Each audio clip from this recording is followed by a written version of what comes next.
Hello and welcome Cheating Tales Lab. We really appreciate you stopping by.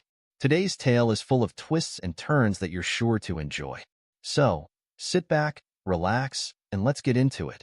John Warren stood before the city council, his heart racing with a mixture of excitement and nervousness. At 45, he was in his prime as an architect, and this moment felt like the culmination of years of hard work and dedication.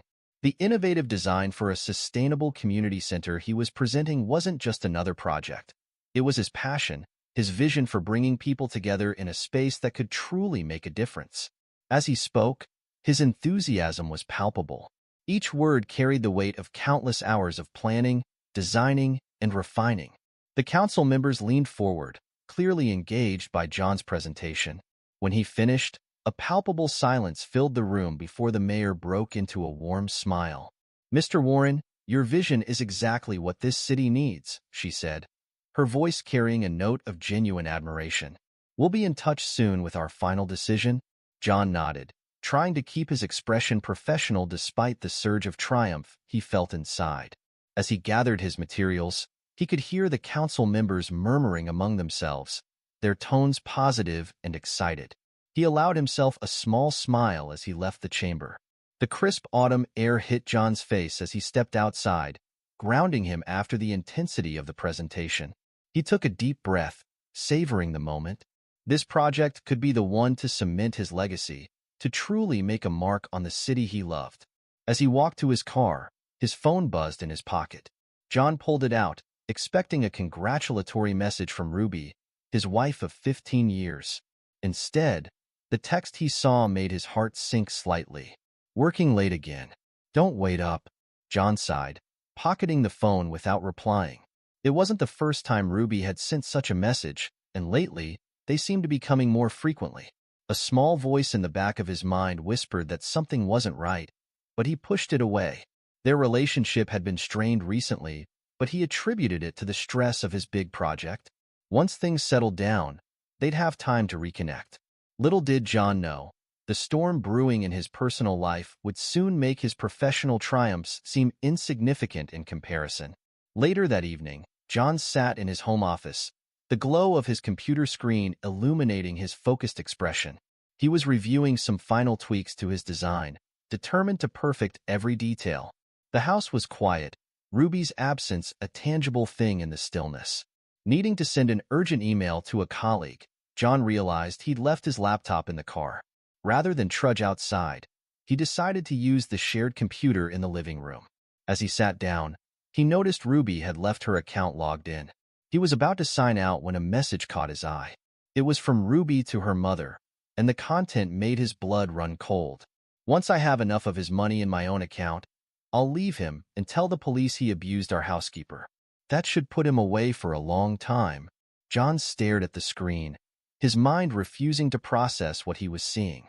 The woman he'd loved and trusted for 15 years was plotting to destroy him. In an instant, his world shattered. The future he'd imagined, building his career, growing old with Ruby, crumbled to dust. For a moment, white-hot anger coursed through his veins. He wanted to confront Ruby, to demand answers, to shake her until she explained how she could betray him like this.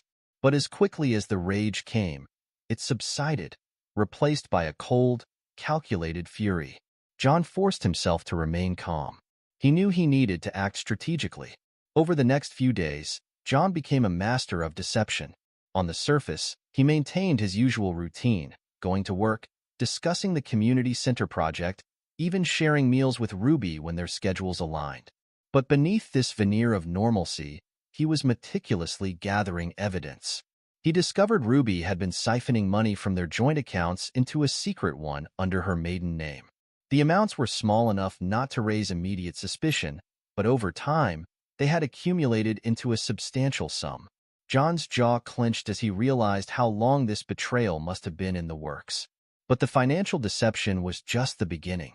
As John dug deeper, he uncovered a trove of text messages between Ruby and her lover, James Vega. James was a smooth-talking real estate agent they'd met at a charity gala last year. John remembered how Ruby had gushed about James' charm and business acumen. Now, reading their intimate exchanges, he felt sick.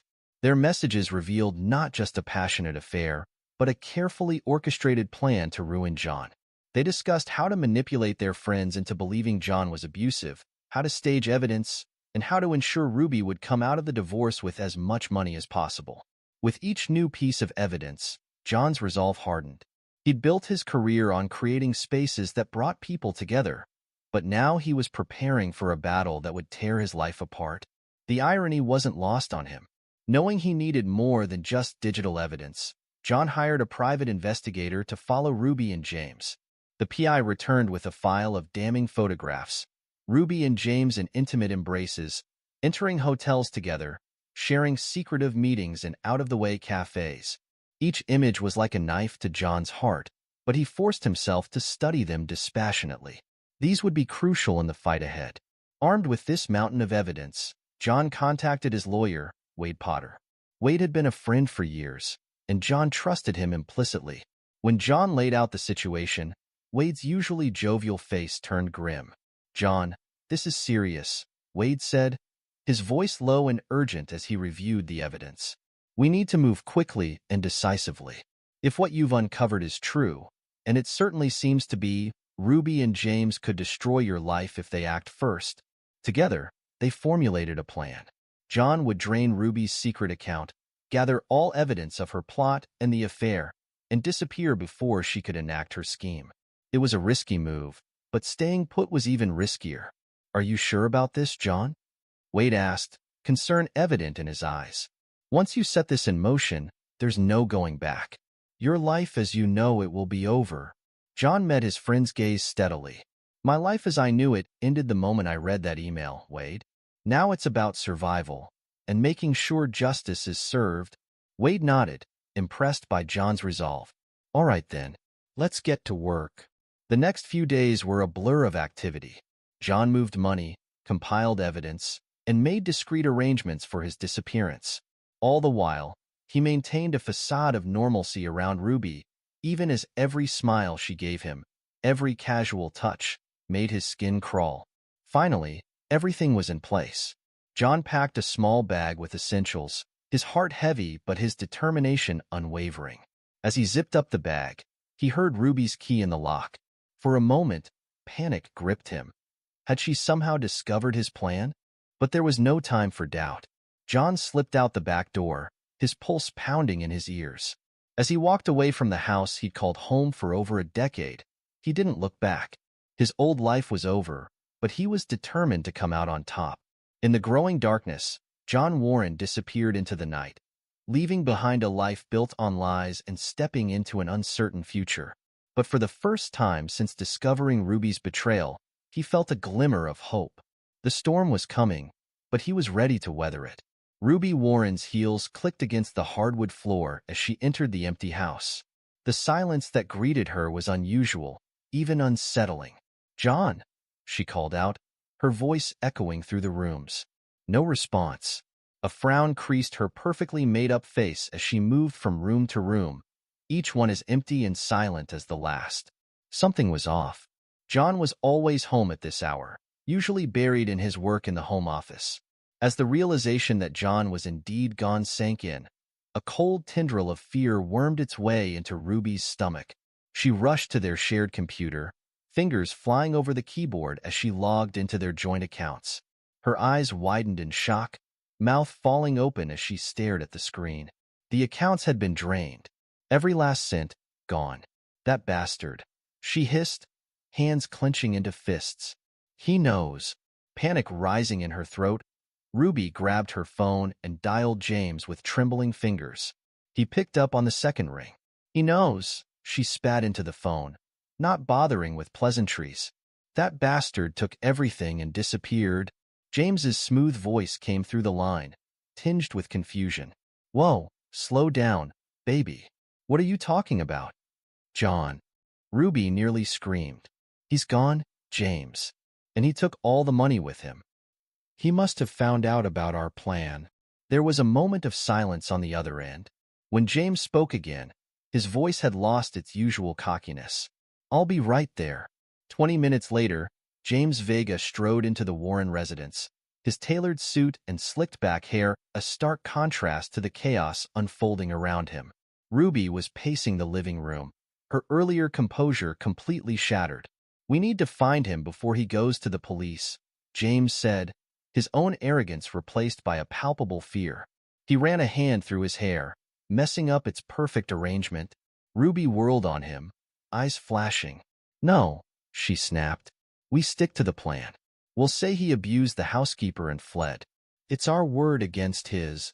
James stared at her, momentarily taken aback by her vehemence. "But Ruby, if he has evidence, he doesn't—" Ruby cut him off. "He can't." We were careful, but even as she said the words, doubt crept into her voice. Had they been careful enough? Little did Ruby and James know, their every word was being recorded. John, always meticulous in his planning, had installed hidden cameras throughout the house before his departure. Their panicked conversation was providing even more damning evidence against them. As Ruby and James continued to argue, their voices rising and falling in waves of accusation and fear, the cameras silently captured it all. John's foresight was proving to be their undoing. Each word they spoke another nail in the coffin of their scheme. Meanwhile, across town, John Warren was checking into a small, nondescript motel under an assumed name. The room was a far cry from the luxurious home he'd shared with Ruby, but it would serve its purpose. John set his bag down on the worn carpet and took a seat at the rickety desk. From his bag, he pulled out a laptop and a stack of folders. Despite the turmoil in his personal life, John was determined not to let Ruby and James's betrayal derail his career. Over the next few days, John divided his time between meticulously organizing the evidence against Ruby and James and focusing on his community center project. The work provided a welcome distraction from the pain of betrayal, allowing him to channel his emotions into something productive. As he pored over blueprints and design specifications, John's mind occasionally wandered to Ruby and James. He wondered what they were doing, how they were reacting to his disappearance. A part of him, the part that still ached from their betrayal, hoped they were suffering. But John pushed those thoughts aside. He couldn't afford to dwell on the past. He had a future to secure, both personally and professionally. Back at the Warren residence, Ruby and James were putting their plan into action. They had decided to go to the police, spinning a tale of John's alleged abuse and sudden disappearance. Ruby had spent hours practicing her story in front of the mirror, perfecting the right mix of fear and vulnerability. James had coached her, drawing on his experience in sales to help her craft a convincing narrative. As they sat in the police station, waiting to speak with a detective, Ruby leaned close to James. "Remember," she whispered, "stick to the story. No matter what they ask, don't deviate." James nodded, his jaw set in determination. He reached out and squeezed Ruby's hand, a gesture of reassurance that was captured by the security cameras overhead. Detective Kane Hamilton entered the room, his weathered face set in a neutral expression. He'd seen countless cases of domestic abuse over his career, but something about this one felt off from the start. "Mrs. Warren," he began, his tone professional but not unkind, "can you tell me what happened?" Ruby launched into her prepared story, her voice trembling at all the right moments. She painted a picture of John as a monster, a man who presented a charming face to the world while terrorizing those at home. He would get so angry," Ruby said, her eyes welling with carefully practiced tears. "The smallest things would set him off. But he was always so careful not to leave marks where people could see." James nodded solemnly, playing the part of the supportive friend. "I had no idea," he added. "John always seemed so calm and collected in public." Detective Hamilton listened, his expression unchanging. Years of experience had taught him to reserve judgment until he had all the facts. And something about this case was raising red flags. "Mrs. Warren," he said when Ruby had finished her tale, "these are serious allegations. We'll need to speak with your housekeeper." Ruby paled slightly, her composure slipping for just a moment. "Of course," she said, her voice wavering. She's very traumatized. It might take some time to convince her to come forward." Detective Hamilton's eyes narrowed almost imperceptibly. The hesitation in Ruby's voice, the quick glance she shared with James, it all added to his growing suspicion that there was more to this story than met the eye. I understand, he said carefully. Please let us know as soon as she's ready to talk. Her testimony will be crucial to our investigation. As Ruby and James left the police station, they felt a mix of relief and anxiety. They had taken the first step in their plan, but the detective's questions had unsettled them both. Do you think he believed us? James asked as they walked to the car. Ruby shot him a glare. Of course he did. We were convincing. Now we just need to figure out what to do about the housekeeper. What Ruby and James didn't know was that their plan was already beginning to unravel. While they had been spinning their tale to Detective Hamilton, John had made his move. From his motel room, John had sent an anonymous tip to Detective Hamilton, along with a portion of the evidence he'd gathered. The package included financial records showing Ruby's embezzlement, text messages between Ruby and James discussing their affair and their plot against John, and a sample of the video footage from the hidden cameras in the house. When Detective Hamilton returned to his desk after interviewing Ruby and James, he found the package waiting for him. As he went through its contents, his eyes widened in disbelief. The evidence painted a completely different picture than the one Ruby and James had presented. Without wasting a moment, Detective Hamilton picked up his phone and dialed. Mrs. Warren, Mr. Vega, I need you to come back to the station immediately, he said, his tone now stern and authoritative. There are some inconsistencies in your statements that we need to discuss. Ruby and James exchanged nervous glances as they sat once again in the interview room. The detective's demeanor had changed dramatically since their last meeting. Gone was the sympathetic listener. In his place sat a man who looked like he was about to spring a trap. Mrs. Warren, Mr. Vega, Detective Hamilton began, his voice cool and professional. I have some questions about your earlier statements. There seem to be some inconsistencies that I'd like to clear up. Ruby forced a confused smile. Of course, Detective. We want to help in any way we can. What seems to be the problem? Detective Hamilton laid out a series of documents on the table. Can you explain these bank transfers, Mrs. Warren? Large sums of money being moved from your joint accounts with Mr. Warren to an account under your maiden name. Ruby's face drained of color. She opened her mouth to speak, but no words came out. James jumped in, his salesman's instincts kicking in. Detective, I'm sure there's a perfectly reasonable explanation for. I'm not finished, Mr. Vega. Hamilton cut him off sharply. He then produced a stack of printed text messages. Perhaps you'd like to explain these exchanges between the two of you? They seem to detail quite a different story than the one you told me earlier. As Ruby and James sat in stunned silence, their carefully constructed plan crumbling around them, Detective Hamilton continued to lay out the evidence. With each new revelation, their demeanor shifted from confident to panicked. I think it's time you told me the truth, Hamilton said finally, leaning back in his chair. The real truth, this time. Ruby and James exchanged a look of desperation. They were cornered, and they both knew it. Their perfect plan, the one they had been so sure would succeed, had fallen apart in a matter of hours. As they began to stammer out explanations and excuses, Detective Hamilton allowed himself a small, grim smile. Justice, it seemed, had a way of revealing itself, no matter how clever the deception. John Warren stepped out of his rental car, his eyes scanning the familiar streets of the city he'd called home for so long.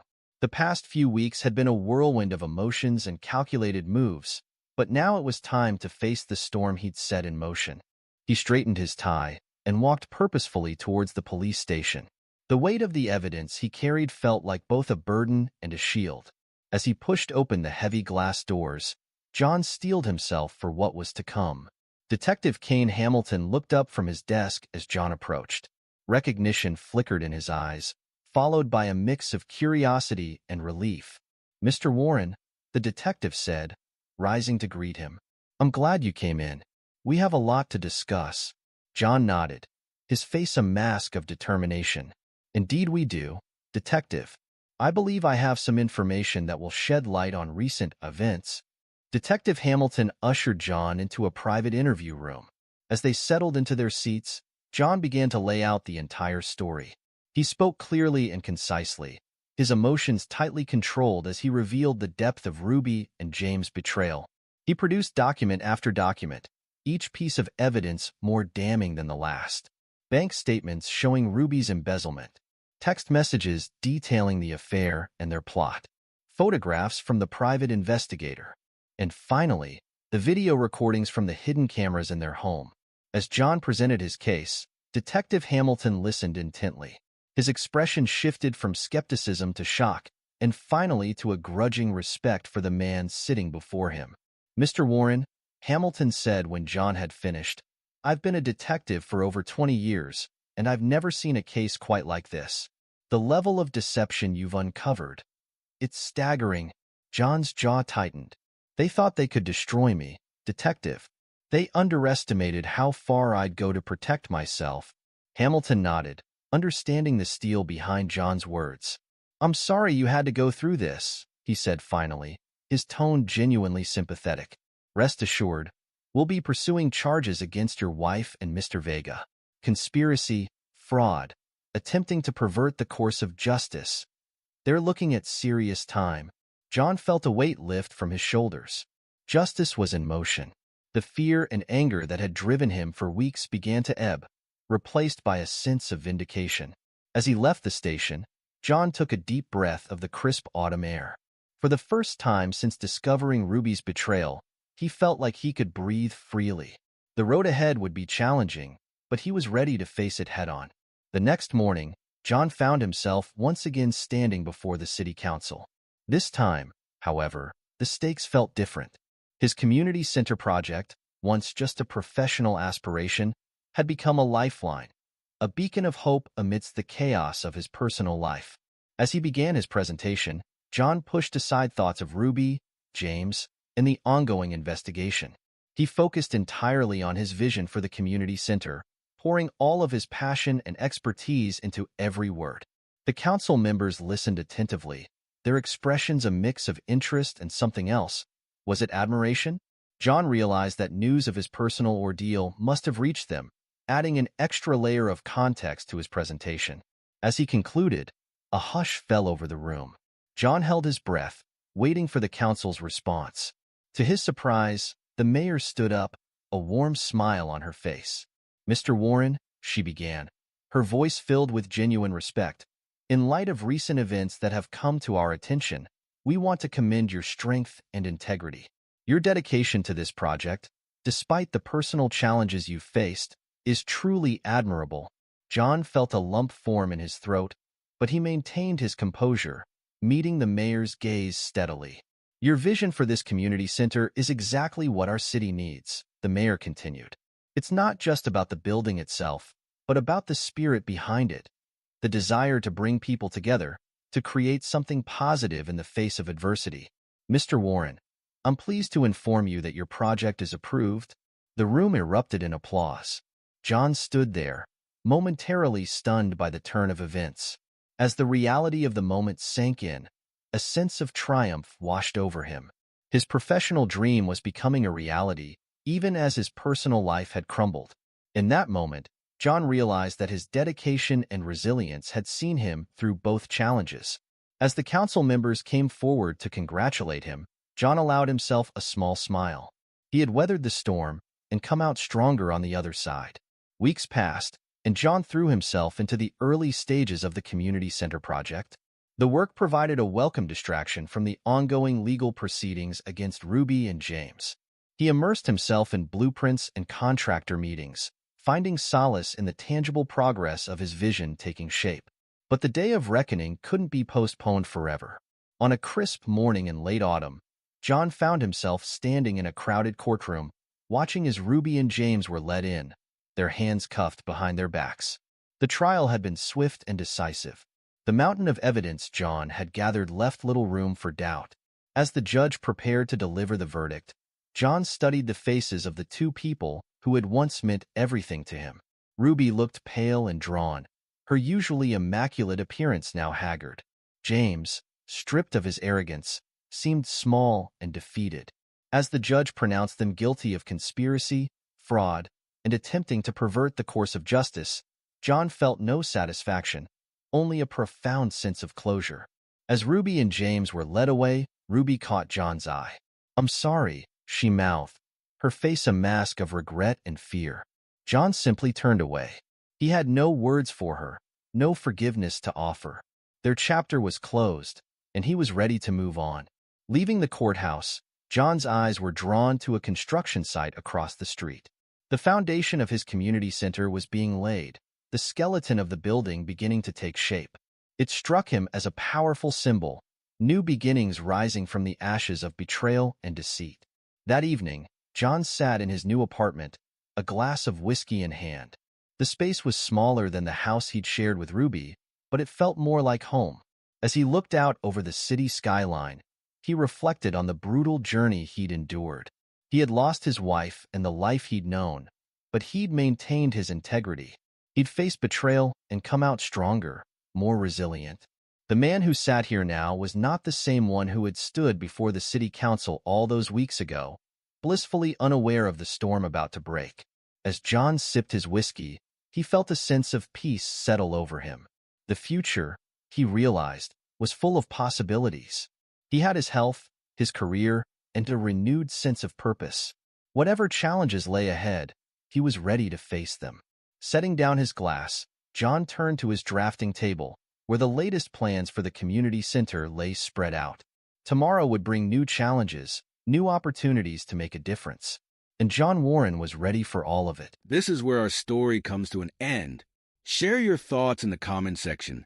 Thanks for your time. If you enjoy the story, please subscribe to this channel. Click on the video you see on the screen, and I will see you there.